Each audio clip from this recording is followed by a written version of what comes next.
السلام عليكم ورحمة الله وبركاته. أصحابتك سودو channelka Somali Gym TV. أصحابta maanta kaga hadlayna mawduucina sida jirka loo dhiso ama sida gymka loo qaado.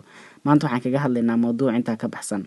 Mawduucina maanta wuxuu ku saabsan yahay mid ka mid ah makhluuqaadka Ilaahay ee badda ku jira. Sidaynu ognahay saaxiibayaal Soomaali badan iyo dad badan oo daafaca caalamka ku nool waxay aaminsan yihiin inuu badda ku jiro xayawaan qaar ka horena ka qofa qaar ka dambana ka kalluuna. Marka anigu arrinta ma aaminsani laakiin maanta waxaan soo arkay video aad moodid inay arrintan dhab ka dhigayso. marka saaxiibayaal videoga intiina rabtay inay daawato ku soo dhawaada mawduuca.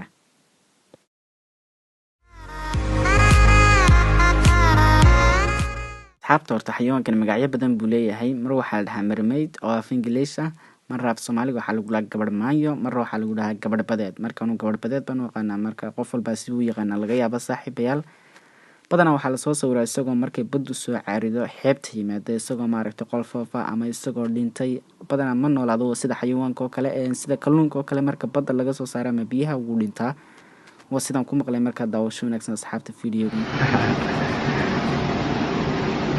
เบิ่งแล้วก็เป็นตาญาติ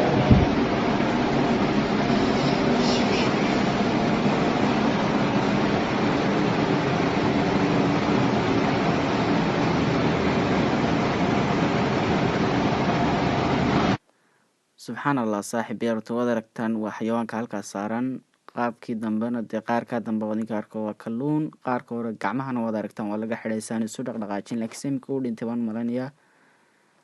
caloosha yar buurana uu leeyahay saaxiibayaal, 4 naasood iyo calool yar iyo maartii wejiga horena maartii badanaa horta sawiraanta waxaa ku jira ama say dadku sheegaan waxay dhahaan wejigiisu waa qof dumar oo kala. laakiin halkan waxaan ku aragnaa wax kalluun oo kala oo afka kala haya saaxiibayaal. subxaan allah.